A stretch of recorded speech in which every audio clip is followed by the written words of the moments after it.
Okay, so the big story which comes just ahead of the India Front's third meeting in Mumbai is that top Congress sources have told me that they are not interested in the top job of the convener.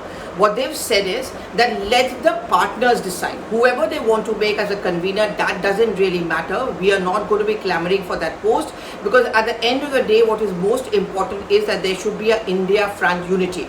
Now, why is it that the Congress party is showing this generosity? Now, we remember that yesterday there was this entire post which showed in a kind of a triangular fashion Rahul Gandhi right at the front and all the other alliance constituents right behind him, and they were very small pictures like of Mamata Banerjee, Akhilesh Yadav and Arvind Kejriwal was missing. They didn't go down very well with them, despite the fact that they did not want to make an issue about it. The reason was very simple, that the Congress party had to delete this post, and by evening they put up an India tricolor sign, and they also they showed all the opposition chief ministers who are a part of this front.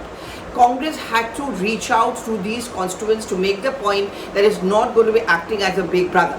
There is a degree of, I would say, a mistrust and uncertainty about the Congress, that will it try to be like a big brother? Will it want to claim the top job? Will it dictate the terms? I think the Congress really wants to send out a message that they are not interested in doing so. They just want to be a part. Yes, they do have a pan-India presence, and therefore at the end of the day, it will really matter who wins the maximum number of Lok Sabha seats, and accordingly that decision will have to be taken on who's going to get the PM should the India Front win in 2024. But for now, when the Congress is sending out this message just ahead of the Mumbai meet, I think indication is very simple, that do trust us. We are not hungry, we are not greedy. But my point is that how long will this generosity last?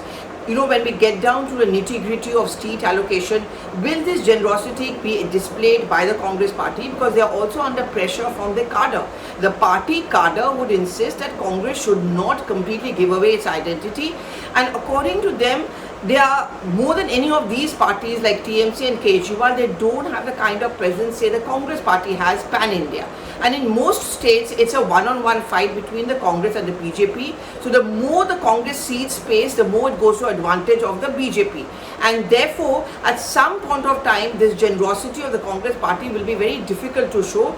But it's easier said than done when the Congress talks about it. For now, the convener's job is something which the Congress has clarified, that please, we are not going to be aiming of it.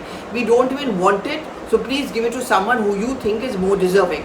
But of course, the BJP is watching the entire developments very closely, and why not? Because the more there is uncertainty, the more there is mistrust, the more it becomes easier for BJP to score the point that unlike them, who are a batch of leaders coming together and all of them are going to end up fighting with each other to become the Prime Minister, at least as far as the N.D.A, the BJP goes, the clarity is there on leadership, and therefore it alone can provide stability.